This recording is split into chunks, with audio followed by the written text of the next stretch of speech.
Start.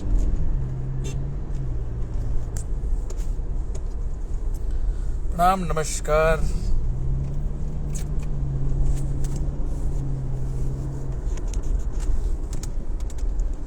प्रणाम नमस्कार। हम पवन पांडे सबके गोड़ छू के गोड़ लगता नहीं और आप सबके दिल से धन्यवाद, नमस्कार, प्रणाम। चलिए कुछ लोग जुड़ जाओ, फिर हम बात करें आप सबसे। तब तक रोज सबके गाना सुना होता नहीं कि देखिए एक टकिए आज न गिरता पलकवा बलकवा तू दे द छठी मैया बलकवा तू दे द छठी मैया।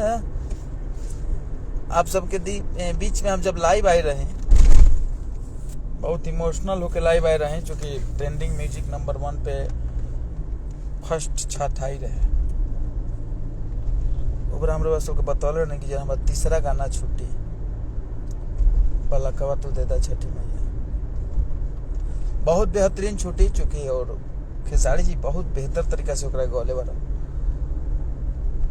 और एक गीतकार खातिर सबसे खुशी ऐसे खुशी के बात का हुई कि तीनों छठ छूटल और तीनों छठ ट्रेंडिंग में बा, और हमार चौथा छठ छूटा था पटना के घर।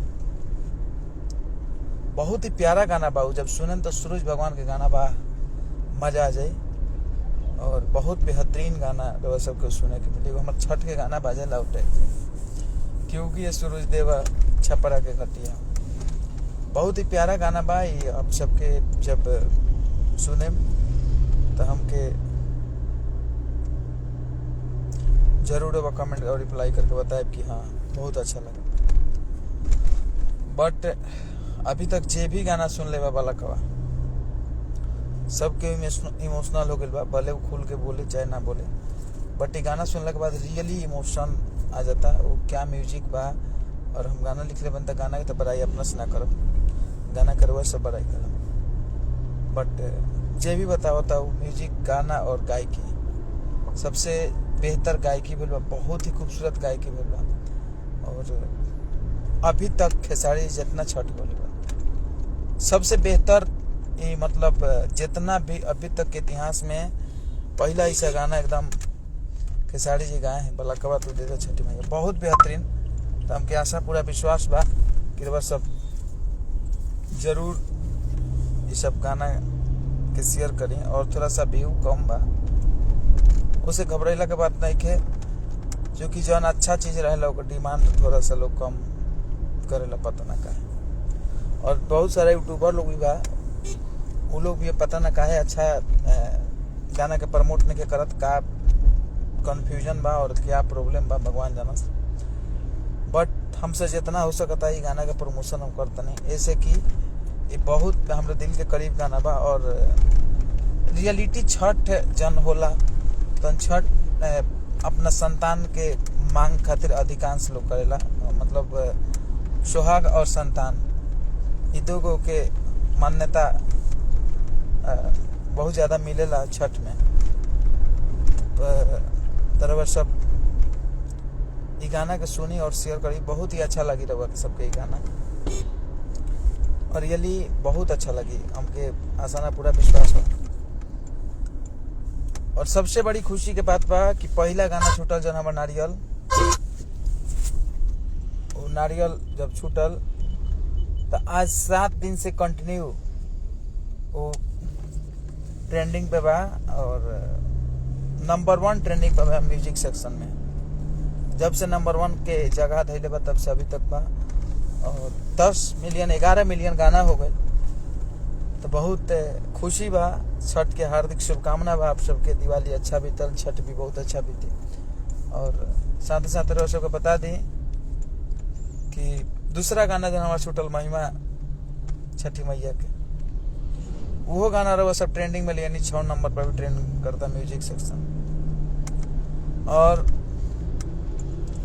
वो से खुशी के बात बा कि जौन हमारे सबसे करीबी गाना रहे, जौन सबसे बेहतर गाना रहे बलकवा वाला, वो रहो सब 10 नंबर ट्रेंडिंग पे चलता म्यूजिक सेक्शन में। तो 1 नंबर, 6 नंबर और 10 नंबर और 11 मिलियन, 4 मिलियन, 2 मिलियन व्यू भी बहुत अच्छा बा।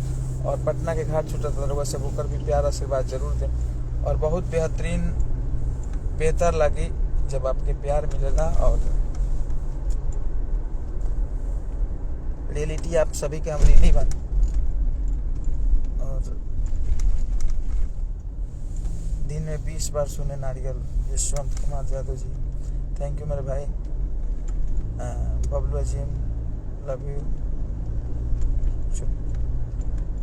Chaudhary, love you two.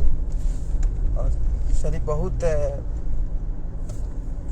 अच्छा लगा था कि सब लोग 20 बार 30 बार गाना के छूटा था सुना था। और छठ के गाना के हमारा सबसे दिल के करीबी जौन पर्व है महापर्व छठ है। और रउआ सब भी कल से छठ के शुरुआत होता। नहा खा से शुरू हुई कल के छठ। तो रउआ सब छठ के ऊर्जा में रम जाई। छठ के ऊर्जा में रम जाई और पूरा एकदम भक्तिमय माहौल बना के आदित्य भगवान यानी सूरज देव के अर्घ दी। और साथे साथे परसों खरना है। रसिया और रोटी मिली। और ओकरा बाद 30 तारीख के फैला अर्घ बा। 31 तारीख के छठी मैया के विसर्जन हुई।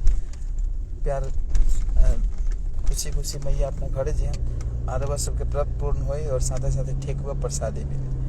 बहुत आनंद आवेला ठेकुआ के साथे वो दिन के सब्जी खाए में। तरह सब प्यार दुलार आशीर्वाद बनाई। और चौथा गाना भी छूटा था ओकरा के बहुत प्यार मोहब्बत दी। और आज खेसारी जी के वेब कंपनी से वो गाना छूटल, वो भी ट्रेंडिंग में चलता। और शायद 12 नंबर ट्रेंडिंग पे चलता। तो वह सब ऐसे ही प्यार दुलार आशीर्वाद बनौले रही। हर गाना ट्रेंड करता। वैसे खुशी के बात करना रियली अगर जे भी नाम रख ले ट्रेंडिंग स्टार तो कोनो गलत नहीं के रखल है। और छठी मैया की कृपा और छठी मैया के आशीर्वाद के बदौलत देखी हर गाना ट्रेंड करता। ऐसे बहुत बड़ा कोनो बात ना हो सकेला। और लगातार गाना छूटा था फिर भी लगातार ट्रेंड करता। और कोनो गाना 1 डे 2 मिलियन 3 मिलियन से कम नहीं जाता। ये सब बहुत खुशी होला ये सब सुन के। और जब हमने ऐसा राइटर के गाना ट्रेंड करेला तो और भी खुशी होला, क्योंकि हमने के लेखनी कम बा और गाना भी कम लिखिले। लेकिन जब आवेला तो थोड़ा अच्छा लगेला, आप सबके सराहना मिलेला।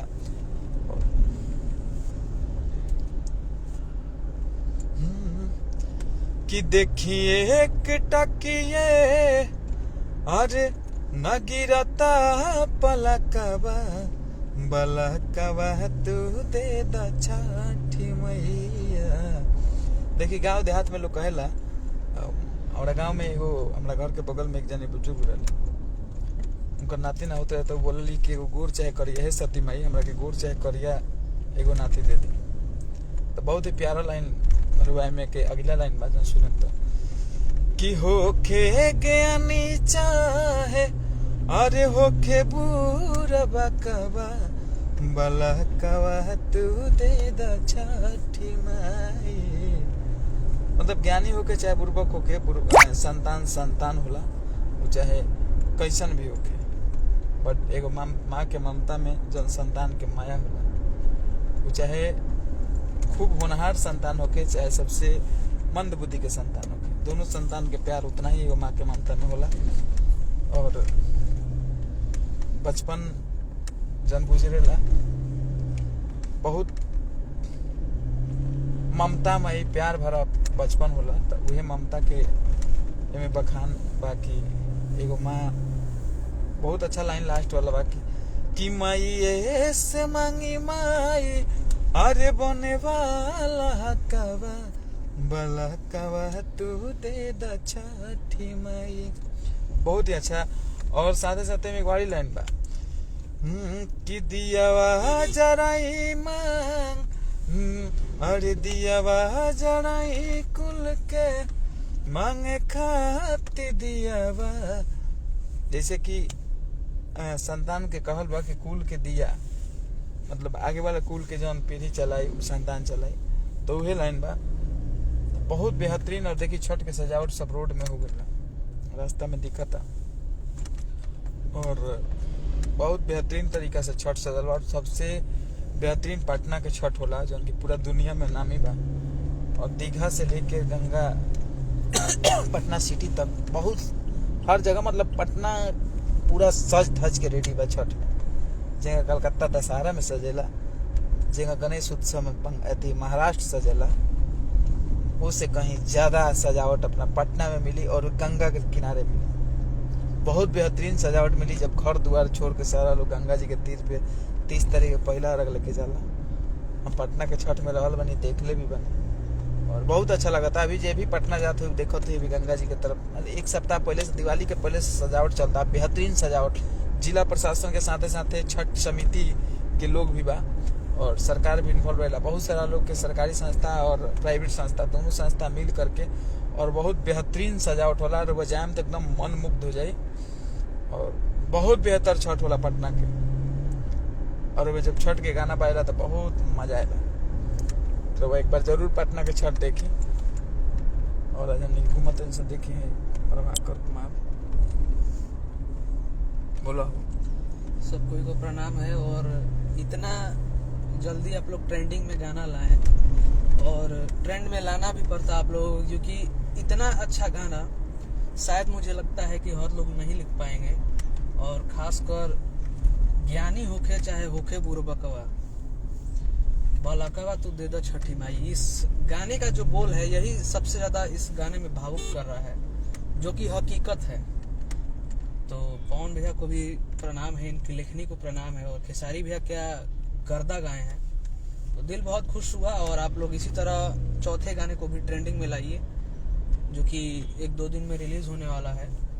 तो आप लोग अपना प्यार आशीर्वाद देते रहिए। जय माता दी। चलिए प्रणाम नमस्कार और दिल से फिर से एक बार थैंक यू। हम सब इतना जल्दी इतना गाना हम ट्रेंड में ले और हमारा आशा ना पूरा विश्वास भाई चौथा गाना भी ट्रेंड में आई और रील्स बहुत ज्यादा बनता बलकवा पर। तो जे भी रील्स बना के हमारा एक इंस्टा में टैग करी तो ओकरा के जरूर हम अपना स्टोरी में लगाएंगे और हमारा स्टोरी देखते रही। हर लोग के जे भी हमारा के इंस्टा में टैग करता पवन पांडे लिरिसिस्ट हमारा ओरिजिनल इंस्टाग्राम आईडी है, जाना के 37,000 फॉलोअर वाले। तो पर अपन रील्स बना के हमरा के टैग करी और हम स्टोरी में लगाएं और वो सबके प्यार दुलार आशीर्वाद पाए खातिर हम हमेशा पे ताप रही वो सबके प्यार ऐसे मिलत रहे। जय छठी मैया, जय हो सूर्य भगवान, जय हो सती मैया, जय माता।